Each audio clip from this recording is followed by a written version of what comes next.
As of March 1st, 2018, I am now a proud member of that elite group of individuals who've been exiled from Twitter for wrongthink. I wish I could say I earned my account suspension going out in some blaze of glory, taken down by one hell of a tweet in a way worthy of song. I wish I could say that, but I can't. My death out there was much quieter and done in the early hours of the morning. I thought I was lucky when I escaped the latest Twitter purge that had happened recently. I believe this was mostly the result of my account being locked down for 7 days due to Jeff Holiday, his friends, and dumbed-down followers mass flagging something I tweeted at him. Not being active leading up to and when the purge happened is probably the only thing that saved me when it did. So I guess I owe some people gratitude for being infantile scumbags who run to Twitter rather than responding to a tweet that calls one of them out. So Jeff, you Jonathan Davis with full-blown AIDS cosplayer who sucks dick for meth at truck stops. I just want to say thank you to you and the others who mass flagged my tweet to you. If you hadn't acted like the white trailer trash you are and others followed your lead, I probably would have been a victim of the purge. It was nice of you to do that. You saved me from it so that I could be taken out by some triggered low-T soy boy or some high-T blue-haired lesbian feminazi in the wee hours of the morning because of your doing that. That's right, I actually triggered someone over at Twitter's support department directly responding to their form letter emails, trying to get clarification on why an actual violation of their terms of service wasn't one according to them. I am not one to report people either, but with how this person was targeting me, I felt I didn't have much of a choice. Someone had been going around false flagging my tweets one after the other because of not liking what I had said in them and was more than openly admitting it. Hell, when I confronted them about what they were doing, they bragged about using false reports to go after people. This person is out on Twitter doing it to anyone and everyone they find issue with, and they are bragging about it with them too. Because of this person false flagging me like they did, I was hit with a 12-hour limited state and afraid that if they kept it up, it might lead to the suspension of my account. So I reported them to try to cover my ass just in case. When I did, I included the tweets where the person admits they are false flagging me because of not liking what I said. I even included their ones bragging about doing so too.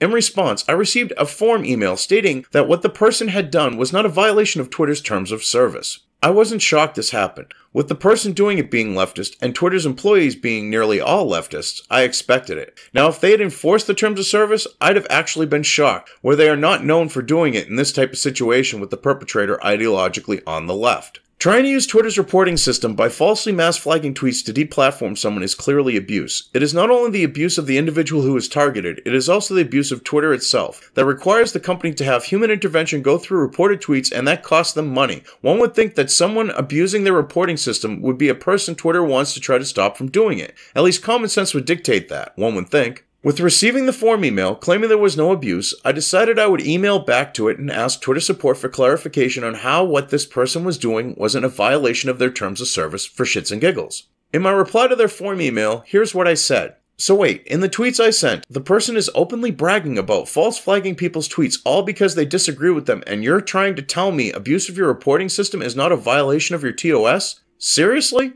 I honestly didn't expect a reply back at all, with Twitter being what it is, selectively enforcing its policies. I got one though. The same exact form email informing me that there was no violation. If I hadn't, I wouldn't have cared less, but the fact some special snowflake thought sending that reply would deter me only had me wanting to push the issue. So I sent a reply to that latest copy of the form email. In it, where they like to do it so much, I even played the victim card to see if I would get a reaction. Here is what I said. Please excuse any grammatical errors. I wrote it quickly when I saw I was in limited state from my phone. Someone bragging about it and doing false flagging isn't a violation of your TOS. It clearly is. To me, it appears you are doing nothing to them for it because of their political ideology being on the left. There's overwhelming evidence of this too, as there is with their abuse. Their whole account almost literally consists of only bragging about how they false flag people over and over for not liking what they had to say. Because of them, my account is now flagged as abusive, when I am not being that way. I respond in kind to how people treat me. If someone questions my intelligence, putting it nicely, I respond in kind while correcting them.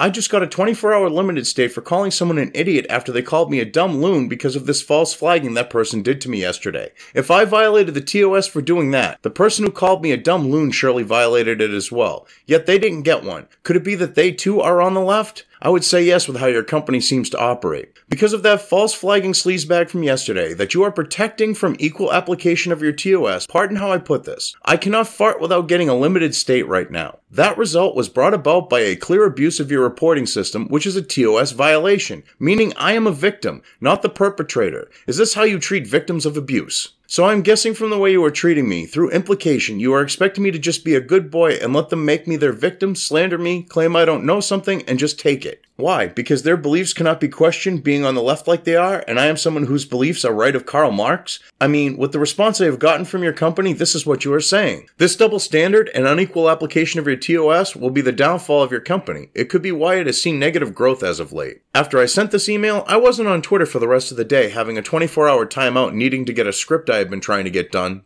My focus was on it, and I didn't think anything of sending that email. Then I went onto Twitter yesterday to find my account was suspended and checked my email to find another copy of the form letter. That's right, after that email, my account has been suspended. I actually triggered some short bus riding, hockey helmet wearing, leftist, special snowflake with that email. I guess the truth hurts. For pointing the things out like I did in that email, it is why my account was suspended and I was kicked from the platform. There is no way to try to claim otherwise. I guess when I had made it clear I wasn't going to be a good boy and just take things, the only choice the triggering had left them was to deplatform me out there on Twitter. I mean, if you look, nowhere in the email was I abusive to Twitter's support. Yet the email is the reason why my account was suspended, and the reason given to me it was that I was being abusive. If that is being abusive, I suggest whomever I triggered never leaves the safe space of Twitter in hopes that it being one, even if it doesn't have trauma animals, doesn't tank the company. There is no way this poor baby could handle a job in the real world. In any professional settings I have worked in over the years, if an email like mine triggered someone like it did with them, they wouldn't be working for the company shortly after. That is especially true if they're working in customer service, sales, or technical support. Any excuse the company could use to escort the person out the door, they would. And they wouldn't care if the door slammed the person squarely in the ass in the process. Why? Because they're getting upset and acting like this person did is unprofessional and has an effect on their business. For some reason though, Silicon Valley companies don't operate on the premise of doing what is best for their companies, their consumers/users, and their bottom lines. Maybe it is the fact that the cultural Marxists, at their cores, are just communists. After all, to communists, making money and being profitable is a bad and evil thing, which could explain why Twitter has seen negative user growth as a result of its business practices. Now, I don't expect to see my Twitter account being reinstated anytime soon, even though I appealed the suspension and did send another reply to the latest copy of the form email they sent. That being said, at least for the time being, I will not be creating a new account there. If this changes and I decide to live on the edge, actually violate their terms of service and create a new account, you will all be the first to know. Regardless, you can follow me at my other social media accounts, thankfully. If you care to follow or subscribe to me, you can do so at Minds, Gab.ai, Steemit, and Facebook. Links to each of my accounts on these platforms have been included in the description. If you haven't checked out Minds, it is worth doing so. It is a great platform and alternative to ones like Facebook and even Twitter. It is built off of open source technologies and I personally like it better. Gab.ai is also worth checking out. It's a great replacement for Twitter, one that gets a bad rap.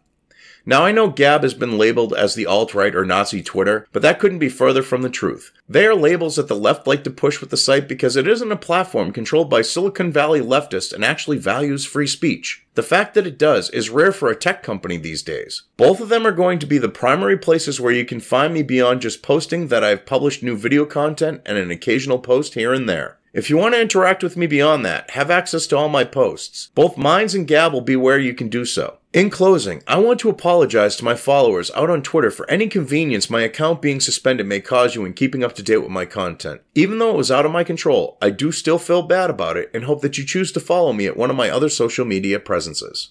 If you liked this video, depending on where you are watching it, please give it an upvote or thumbs up. If you want to know when new content of mine hits the internet, don't forget to subscribe to one or more of my social media or video accounts listed here. Also, with YouTube, don't forget to ring that bell. You can find all of my video content on both BitChute and YouTube. This may not be the case with other places I upload to, but I will try to minimize this happening. You are always welcome to interact with me at any of these sites on the list, so feel free to do so. If you have anything you want me to cover in a video, when it comes to news or current events, send it right along to me. I will try to do my best to cover it. As always, thank you for watching.